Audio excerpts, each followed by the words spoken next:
নমস্কার, আমি মহিলা চলে এসেছি আজকে নিউজ 24 ঘন্টা থেকে। আজকে আমরা যে দাদাকে পেয়ে গেছি সেই দাদা কিন্তু আমাদের সবারই ব্রডকাস্ট। সেটা কোথায়? ইউটিউব আর ইনস্টাগ্রামে। আর ইনস্টাগ্রামে দাদার ফলোয়ার্স নিয়ে তো বলার নেই, আস্তে আস্তে আরো বাড়ছে ফলোয়ার। তো আমাদের এই ব্রডকাস্ট দাদাকে দেখতে ইচ্ছে করছে। তো তো আমরা পেয়ে গেছি আমাদের মধ্যে সৈকত দাকে। সৈকতদার কাছ থেকে শুনে নেব যে সৈকতদার ইউটিউব আর ইনস্টাগ্রামের জার্নিটা কিভাবে, মানে আর কি কন্টেন্ট ক্রিয়েটের জার্নিটা কিভাবে তৈরি করলো, কিভাবে মানে তারা কন্টেন্ট বানায়, সবটা একটু শুনে নেবো দাদার কাছ থেকে। তো প্রথমত আমি কোনোদিন ভাবিনি যে আমি অ্যাক্টিং করব। তো একদিন আমরা মজায় মজায় একটা ট্রাম লাইন বলে একটা চ্যানেল বানাই ইউটিউবে, যেখানে আমরাই অরিজিন 7-8 জনের চ্যানেল, যেখানে প্রথমে আমরা ঠিক করেছিলাম যে আমরা পেছনে কাজ করবো আর অ্যাক্টার্স নেবো, ভালো ভালো পপুলার অ্যাক্টার্স।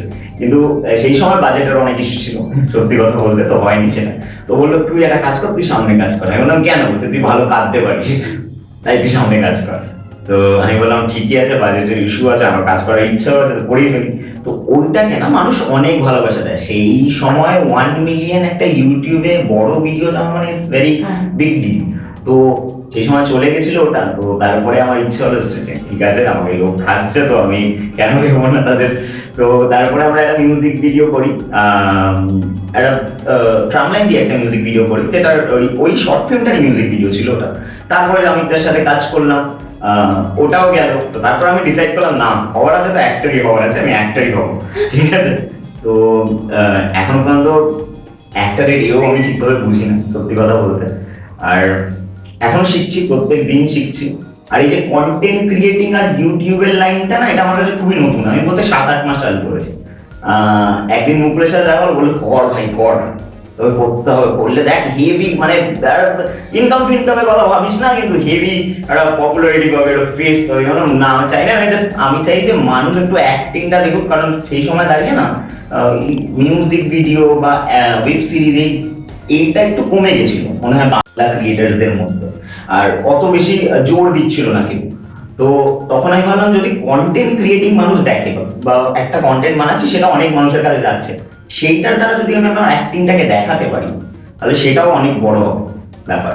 তো আমি ঠিক করলাম, তো কন্টেন্ট বানালাম। কন্টেন্ট বানানোর পর দেখলাম ওটাও দেখছে মানুষজন। যখন ওটাও দেখছে তখন আমাদের একটা গ্রুপ হলো বড়, আমি, প্রেরণা, মুকুল, শুভ, আকাশ, এখানে 5 জন মানে মেইন ক্যারেক্টার আমরা গ্রুপটা, আমরা একসাথেই থাকি সারাক্ষণ।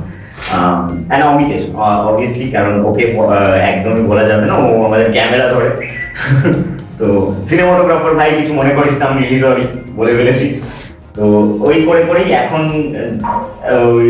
ওই 35 কি 15-16 হাজার থেকে এখন মোটামুটি 120K। জার্নিটা খুব স্মুথ ছিল না, অনেক ওপর নিচ ছিল, কিন্তু এটাও নয় যে খুব খাটতে হচ্ছে আমাকে, খুব স্ট্রাগল করতে হচ্ছে। এমনি এমনি হয়ে গেছে, ভগবান ভালোবাসা দিয়েছে, তোমরা ভালোবাসা দিতে দেবে। Thank you. প্রেরণা দিয়ে তোমার তো কেমিস্ট্রিটা দুর্দান্ত, মানে সবাই তো ভীষণ ভালোবাসে।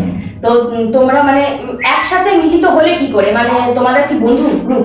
না, ওই যে মুকুল হচ্ছে, আমরা মুকুলকে খুব পয়া মনে করি, সত্যি কথা বলতে। মুকুল যার সাথে দেখা করায় তার সাথে ভবিষ্যতে খুব ভালো ভালো কাজ করে। তো প্রেরণাও ওই দিক দিয়ে বলে যে সৈকতের সাথে দেখা হয়েছে, শুভর সাথে দেখা হয়েছে তোর কারণে।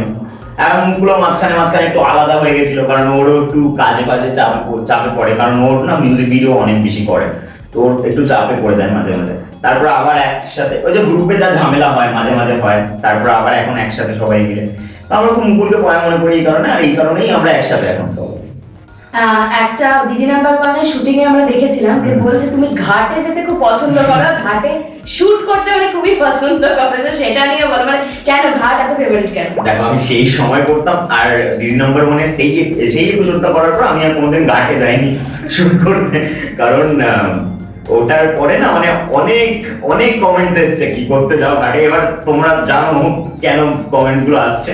তো এই অনেক কমেন্টস এসছে, তারপরে আমি ঠিক করেছি না, আমি ঘাটে করবো না, আমি নিউ টাউনে করবো, আমি সাউথে করবো, কিন্তু আমি কোনোদিন নর্থে যাবোই না শুট করতে। ঠিক আছে।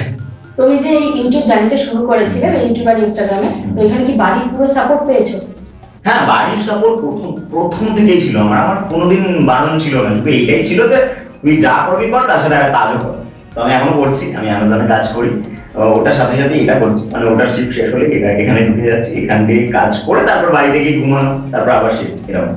ধরো প্রত্যেকের তো একটা ড্রিম, মানে হিরো বা হিরোইন প্রত্যেকেই থাকে যে যার সাথে কাজ করার আমার ভীষণ ইচ্ছা, বলিউড বা টলিউডে সব জায়গায়। তো তোমার বলিউড আর টলিউডে মানে ড্রিম হিরো বা হিরোইন যার সাথে মানে তুমি কাজ করার জন্য খুব ইচ্ছা প্রকাশ করছো, বা কোন ক্যারেক্টারটা যেটা তুমি মানে চাইছো যে তার সাথে আমি করতে চাই? যে কোনো ক্যারেক্টার দিয়ে দিক আমার চলবে, আমি দুটো মানুষের সাথে কাজ করতে চাই। একজনের সাথে আমি খেলি, সেটা হচ্ছে সৌরভ দাস, সৌরভ দার সাথে আমি কাজ করতে চাই। আর আমি অনির্বাণের সাথে কাজ করতে চাই। এই দুটো মানুষের সাথে আমি কাজ করতে চাই, যে কোনো রোল চলবে, যে কোনো রোল। আর যারা এখন মনে করো নতুন ইউটিউবের জগতে আসছে বা ইনস্টাগ্রামে যারা নিজেদের পরিচিতি ক্রিয়েট করতে চাইছে, তাদের জন্য তুমি কি টিপস দিচ্ছ? আমি বলবো যে হার মেনো না, তোমরা বানিয়ে যাও ভিডিও, প্রত্যেক দিন একটা করে ভিডিও দাও। ইউটিউবের আর ইনস্টাগ্রামের অ্যালগোরিদমটার মধ্যে এতটা তফাৎ আছে। ইউটিউব তোমাকে এগাবে, অনেক তাড়াতাড়ি এগাবে ইনস্টাগ্রামের থেকে। ইনস্টাগ্রামে তোমার কোয়ালিটি কন্টেন্ট লাগে, ইউটিউবে অতটাও লাগে না। দেখো, যখন একটা মানুষ তোমাকে ইনস্টাগ্রামে ফলো করে না, তখন সেটা তোমার অনেকগুলো কন্টেন্ট দেখে ফলো করবে, কারণ তুমি ওর কাছে রিচেবল। তুমি মানে ইনস্টাগ্রামের অডিয়েন্স বেসটা কম আর ইউটিউবেরটা অনেক বড়।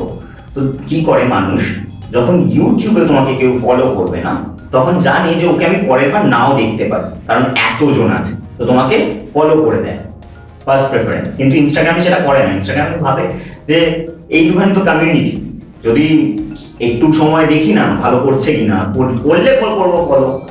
তো রোজ তোমাকে ভিডিও দেওয়া খুব খুব জরুরি। যদি তুমি রোজ ভিডিও না দাও, তাহলে আমার মনে হয় না যে তোমরা এগাতে পারবে। তাই জন্য আমি সবাইকেই বলবো যে রোজ ভিডিও দিয়ে যাও, একটা টাইমলি ম্যানারে ভিডিও দিয়ে যাও। আর দেখো পিক টাইম কোনটা আছে তোমার ভিডিও ছাড়া, সেই সময় ভিডিও দাও। আর নিউজ 24 ঘন্টা দর্শকের জন্য তুমি কি বার্তা রাখতে চাইছো? আমি এটাই বলবো যে তোমরা প্রচুর প্রচুর ভালোবাসা দিয়েছো আমাকে, আর প্রত্যেকটা মানুষ যারা আমাদের পাশে ছিল ছোটবেলা থেকে, যেমন আমার মা, আমার বাবা। আর আমি বড় হয়ে বুঝতে পেরেছি আমার লাইফে কয়েকটা মানুষ খুব ইম্পর্টেন্ট, যেমন আমি আমার বেস্ট ফ্রেন্ড শ্রেয়ানকে বলি, শ্রেয়ান এখনো আছে আমার বেস্ট ফ্রেন্ড। আর ওইদিকে আমার মা, বাবা, শ্রেয়ান, প্রেরণা, মুকুল, আর আমরা প্রত্যেকজন 5টা গ্রুপ, আমাদের এই গ্রুপটা আমার কাছে খুব ইম্পর্টেন্ট। তোমরাও সবাই মিলে এরকম ভাবে ভালোবাসা দাও আমাদের। আমরাও চাই যে একসাথে কোনোদিন তোমাদের মাধ্যমে এগিয়ে যেতে আর একসাথে একটা কাজ করতে সবাই মিলে। অসংখ্য ধন্যবাদ, তুমি এত বিজি শিডিউলের মধ্যে থেকে আমাদেরকে টাইম দিয়েছো, এটার জন্য অনেক অনেক ধন্যবাদ। Thank you so much. এবার আমি চলে যাচ্ছি আর একজন যিনি নতুন করে স্ট্রাগল শুরু করেছে ইউটিউবে। তো দিদির কাছ থেকে শুনে নেব দিদির ইউটিউবের যাত্রা, ইনস্টাগ্রামের যাত্রা নিয়ে কিছু। নমস্কার, আমি সুনয়না, বাট অ্যাকচুয়ালি আমার ইউটিউবে চ্যানেল নেই। আগে দিয়ে ইউটিউবটা বলে দিলে তো ইটস ওকে ফাইন। আমি বেসিক্যালি ইনস্টাগ্রামেতে ফার্স্টে নর্মাল রিল আপলোড করতাম। তো তখন দেখলাম যে কি কিছু সুন্দর মানে রিচ আসছে মোটামুটি। তো তখন আমি দু একটা শ্যুট কন্টিনিউ করি, তো তখন সেটাতেও ভালো ভিউজ আসে। তো তারপরে আমি ব্র্যান্ডের সাথে কাজ করা স্টার্ট করি। তো ওখান থেকে ইনস্টাগ্রামে আপলোড করা বা পোস্ট করা ওগুলো স্টার্ট হয়। দেন তারপরে তো দাদাদের সাথে একদিন আলাপ হয়, আমিও ঘাটে গিয়েছিলাম একটা ব্র্যান্ডের কাজের জন্য, ওখান থেকে আলাপ হয় আমার সাথে কন্ট্যাক্ট করে। দেন তারপরে এই আজকে কাজে আসা ফার্স্ট টাইম, খুব ভালো এক্সপিরিয়েন্স অল ওভার। তো এই জাস্ট আমি বেসিক্যালি আমি স্টুডেন্ট, তো এই সব করা বা কন্টেন্ট ক্রিয়েট করা বা কোনো ব্র্যান্ডের সাথে কাজ করা আমি কোনো আইডিয়াই ছিল না যে আমি এরকম কিছু করবো বা করতে পারি, এত ক্রিয়েটিভ কিছু। তো বাট যখন আমি জিনিসটা করছি তো আমার খুব ভালো লাগছে, মন থেকে খুব ভালো লাগছে। তো দ্যাটস ওয়াই আমি এখন এটা কন্টিনিউ করছি। ইন ফিউচার ইচ্ছা আছে এটাকেই কন্টিনিউ করার। তাহলে সাইডে তো অফকোর্স পড়াশোনা আছে। তোমার কোনো ড্রিম হিরো বা কেউ তো আছে যার সাথে তুমি মানে চাইছো কন্টেন্ট করতে, বা কেউ যদি তোমাকে অফার করে? অ্যাকচুয়ালি এরকম তেমন কিছু নেই। আমি মুভি দেখতাম জাস্ট নর্মালি, যে ভালো লাগছে মুভি দেখতে, কোনো একটা স্টোরি পছন্দ গেছে এই জন্যই। আদারওয়াইজ সেরকম কোনো ড্রিম আমার এখন অব্দি নেই। আমাদের ডক্টর দাদা যদি কোনো সময় তোমার কন্টেন্টের জন্য বলে, না না ডেফিনেটলি তখন তো অফকোর্স করবো, আমার কোনো অসুবিধা নেই, আমি ডেফিনেটলি করবো। বাট ওই যে ড্রিম কাইন্ড অফ ব্যাপারটা ওই নট দ্যাট মাচ। অসংখ্য ধন্যবাদ দিদি তোমাকে আমাদের চ্যানেলের সাথে শেয়ার করার জন্য। আপনারা দেখতে থাকুন নিউজ 24 ঘন্টা, সবার সাথে সবার আগে।